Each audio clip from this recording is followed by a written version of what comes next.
ಅರಮನೆ ಮೈದಾನದ ಆಸ್ತಿ ವಿಚಾರಕ್ಕೆ ಸಂಬಂಧಪಟ್ಟ ಹಾಗೆ ಇದೀಗ ಸರ್ಕಾರ ಸುಗ್ರೀವಾಜ್ಞೆಯನ್ನು ಹೊರಡಿಸೋದಕ್ಕೆ ನಿರ್ಧಾರವನ್ನ ಮಾಡಿದೆ. ಅರಮನೆ ಮೈದಾನ ಭೂಸ್ವಾಧೀನ ವಿವಾದ ವಿಚಾರ ಟಿಡಿಆರ್ ಆದೇಶದಿಂದ ಪಾರಾಗೋದಕ್ಕೆ ಸರ್ಕಾರ ಕಸರತ್ತನ್ನ ನಡೆಸ್ತಾ ಇದ್ದು, ಆಸ್ತಿ ವಿಚಾರದಲ್ಲಿ ಸುಗ್ರೀವಾಜ್ಞೆ ಹೊರಡಿಸೋ ತೀರ್ಮಾನಕ್ಕೆ ಬಂದಿದೆ. ಸಂಪುಟ ಸಭೆ ಬಳಿಕ ಸಚಿವ ಎಚ್.ಕೆ. ಪಾಟೀಲ್ ಈ ಕುರಿತಾಗಿ ಹೇಳಿಕೆಯನ್ನ ಕೊಟ್ಟಿದ್ದಾರೆ. ಇಂದಿನ ಮಾರುಕಟ್ಟೆ ದರ ಎಕರೆಗೆ 200 ಕೋಟಿ ಆಗುತ್ತೆ. ಒಟ್ಟಾಗಿ 3,000 ಕೋಟಿ ರೂಪಾಯಿ ಆಗಲಿದೆ. ಭೂಮಿ ವಶಕ್ಕೆ ಪಡಿಬೇಕಾದ್ರೆ ಟಿಡಿಆರ್ ಕೊಡಲು ಸಾಧ್ಯವಿಲ್ಲ. ಸರ್ಕಾರ ಸುಗ್ರೀವಾಜ್ಞೆ ಮೂಲಕ ವಶಕ್ಕೆ ಪಡೆಯುವ ಅವಕಾಶ ಇಟ್ಕೊಂಡಿದೆ ಅನ್ನೋದಾಗಿ ಅವರು ಮಾಹಿತಿಯನ್ನ ಕೊಟ್ಟಿದ್ದಾರೆ.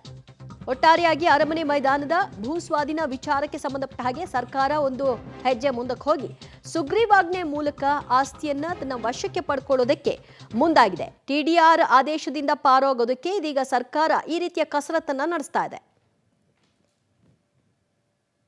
ಈ ಮೊತ್ತ ಒಂದು ಕಡೆ ಮಾರುಕಟ್ಟೆ ಮೊತ್ತ, ಒಂದು ಕಡೆ ನಮ್ಮ ಸರ್ಕಾರ ಈಗಾಗಲೇ ಅದನ್ನು ತಗೊಂಡಿರ್ತಕ್ಕಂಥದ್ದು, ಅದರ ವ್ಯಾಲ್ಯೂಯೇಷನ್ ಫಿಕ್ಸ್ ಮಾಡಿರೋದು.